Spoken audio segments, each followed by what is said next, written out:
Continuamos con Fuera de Orden, crónica de la desgracia nacional internacional, plomería informativa, arqueología y paleontología política.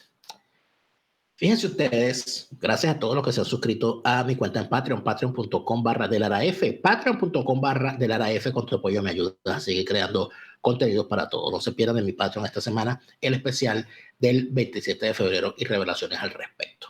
Bien, en el segmento anterior hablábamos del camino socialista seguido por Bernie Sanders. En este segmento vamos a hablar de algunas cosas de importancia con respecto a eso que intenta hacer Bernie Sanders. ¿Qué es lo que intenta hacer Bernie Sanders? Bernie Sanders intenta evitar que el sistema bipartidista haga lo que normalmente hace. La normalidad en los Estados Unidos es que un presidente sea electo y reelecto. Esa es la normalidad. La anormalidad es que eso no suceda. Pero también hay otra cosa, que la normalidad es que cada 8 años haya un gobierno de otro partido. Eso también es parte de la normalidad. La anormalidad es que haya un presidente de un partido entregándole el mando a un presidente de su propio partido. Eso también es anormal. Entonces vamos a revisar las dos cosas en orden cronológico desde el final de la Segunda Guerra Mundial. En el año, en plena guerra, 44, muere el presidente en ejercicio de los Estados Unidos, Franklin Delano Roosevelt, quien venía de ser presidente desde los años 30, y deja su vicepresidente, era Harry Truman. Harry Truman queda en la presidencia por la muerte del titular, y luego es reelecto, o sea, luego se presenta para una nueva elección, y en efecto, gobierna hasta el año 53. Harry Truman era demócrata. Harry Truman fue, entonces para los que creen que, bueno, es que los demócratas son unos blandos, los republicanos son los duros. Bueno, este fue el que le lanzó la bomba atómica a Japón, las 2 bombas atómicas, fue este hombre. O sea, que no puede estar acusando de blandengue, ni mucho menos.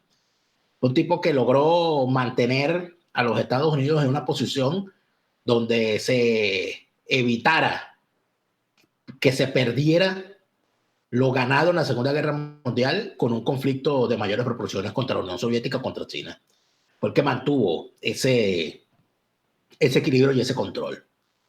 De alguna manera, Truman logró, fue la última, creo que es la última gran hegemonía de un partido.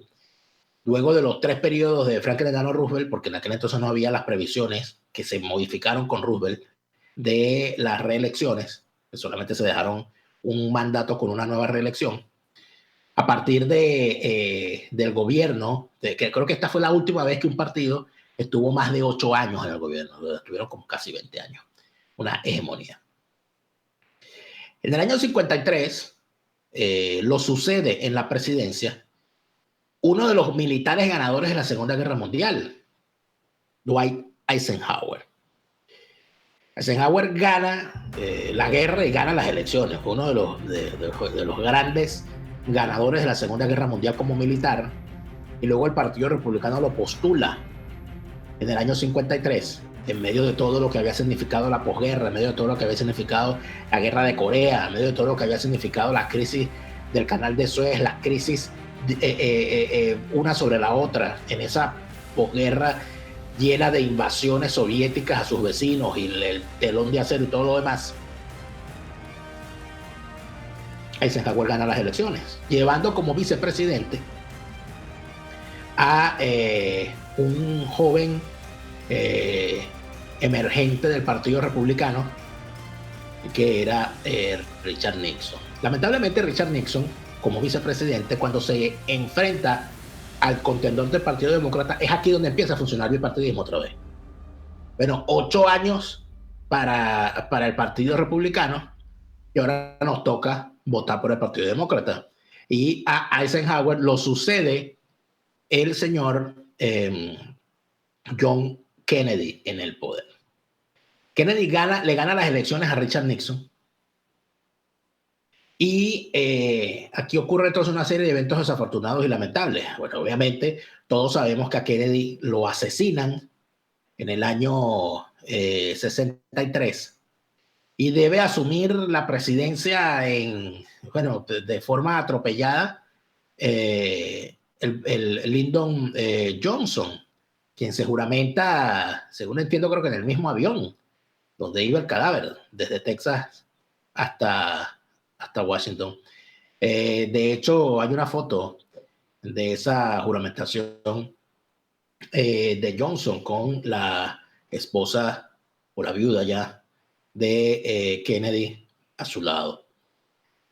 Él estuvo en la presidencia, él culmina ese periodo de Kennedy en el año, ese mismo año 65, del 63 al 65, o sea, 2 años. Y en ese mismo año 65, cuando vienen las elecciones, él se postula por primera vez a la presidencia. En el año 69, Johnson, demócrata, que fue el que inició la guerra de Vietnam. Para aquellos que dicen que los demócratas son los pacifistas y los republicanos son los guerreristas, la vida no es tan sencilla. Fue Johnson quien arranca con la guerra de Vietnam. El demócrata Johnson. Johnson termina muy mal y en el año 68 podía presentarse un nuevo mandato porque él había sido electo una sola vez. Sin embargo, el descrédito y todos los problemas que tenía durante su mandato lo llevaron a pensar mejor las cosas y finalmente no se postula. Bueno, se pensaba que el emergente allí, que el hombre que iba a lograr la presidencia en el Partido Demócrata era Robert Kennedy, quien resulta asesinado, y en medio de todo ese desastre emerge desde su retiro, al cual había sido obligado por las circunstancias, Richard Nixon. Richard Nixon termina ganando la presidencia y termina gobernando desde el año 69. Y en el año 74 se cae. Tiene que dimitir frente al juicio que se desarrolló en su contra por el caso, aquel famoso caso Watergate, por andar haciendo toda clase de barbaridades contra sus oponentes. Pero atención, que Richard Nixon gana unas elecciones y luego es reelecto, y cuando ya estaba en su segundo mandato, ya estando en un segundo mandato es que dimite. Es decir, que también se cumplió, o sea, le dieron sus 8 años, fueron truncados porque tuvo que dimitir. ¿Quién lo sucede en el cargo? Su vicepresidente, Gerald Ford, que volveremos a continuación. Ford sucede a Richard Nixon en el cargo y se presenta, en efecto, a las elecciones del año 80. ¿Y qué pasaba? Bueno, el Partido Republicano, en medio de esa desgraciada circunstancia, bueno, las protestas por la guerra de Vietnam, todo aquello, el final de la guerra de Vietnam, una derrota para los Estados Unidos, la caída del presidente, bueno, por supuesto Gerald Ford carga con todo eso encima y pierde las elecciones contra quien termina siendo su sucesor del Partido Demócrata, Jimmy Carter. Jimmy Carter, que siempre ha sido lo que es y no podrá hacer otra cosa distinta nunca porque es quien es y ya. En Venezuela lo conocemos muy bien por su participación como valedor del chavismo supuestamente democrático desde su más tierna edad. Bueno, el señor Jimmy Carter, lamentablemente, como presidente, terminó siendo el hombre que queda frente a el mundo como quien más retrocede frente a la Unión Soviética en plena Guerra Fría, con una serie de humillaciones particulares desde lo que significó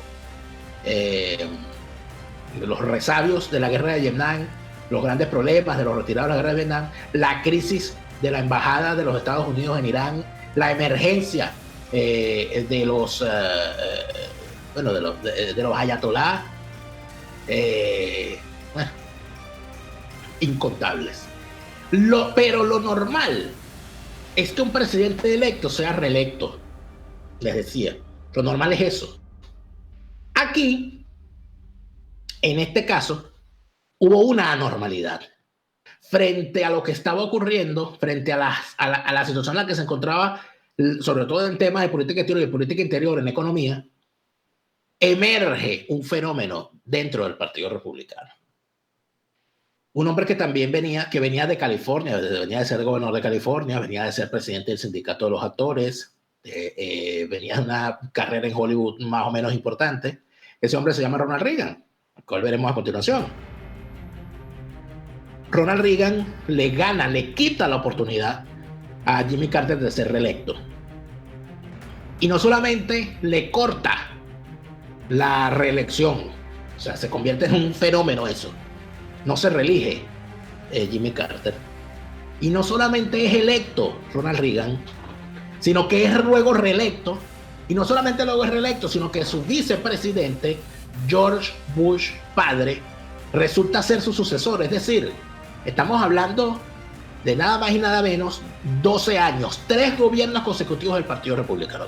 A continuación está el rostro de George Bush padre. ¿Qué ocurre? Que a esa anormalidad, ¿verdad? Con esa normalidad, en medio del gobierno de George Bush, bueno, se viene abajo la Unión Soviética, se viene abajo el muro de Berlín, se viene abajo el bloque soviético, se viene abajo el socialismo, y de alguna manera la Guerra Fría queda siendo como una cosa del pasado. Y George Bush, que era un hombre que venía de ser inclusive director de la CIA, o sea, un hombre formado para enfrentar a los enemigos de los Estados Unidos durante la Guerra Fría, queda como una pieza de museo en medio de los avances del mundo. Bueno, porque si se acabaron los enemigos, no necesitamos más esta pieza. Lo normal hubiese sido que George Bush fuera reelecto, quizá, pero 16 años hubiese sido de gobierno para el Partido Republicano. Eso no, la sociedad de los Estados Unidos como que no le gusta mucho la hegemonía. Entonces terminaron votando por los demócratas y votaron por un joven gobernador que venía de ser gobernador de Arkansas, que es el señor Bill Clinton. Bill Clinton gana las elecciones y empieza a gobernar, gana las elecciones en el 92, empieza a gobernar en el año 93. Y cuando se pensaba que íbamos a ver otra vez al presidente de un partido entregándole el poder a un presidente de su mismo partido, bueno, por medio de una serie de circunstancias desafortunadas para Al Gore, termina ganando este señor que vamos a ver a continuación, George Bush. Y allí comienza una especie de equilibrio que no ha sido roto en ningún momento. 8 años los demócratas, llega George Bush a la presidencia y a pesar de las protestas en su contra, a pesar de los reveses internacionales, a pesar del 11 de septiembre, a pesar del manejo de la guerra de Irak, a pesar de las protestas, a pesar de todo eso, el tipo es electo y reelecto. 8 años para los republicanos. Al terminar esos 8 años, ¿quién termina ganando la presidencia de los Estados Unidos? El señor Barack Obama. Y Barack Obama gobierna sin ningún problema sus 8 años. Se pensaba que el gobierno de Barack Obama había sido tan bueno desde el punto de vista mediático que era imposible que un candidato del Partido Demócrata perdiera las elecciones siguientes. Se pensaba que venía una hegemonía del Partido Demócrata.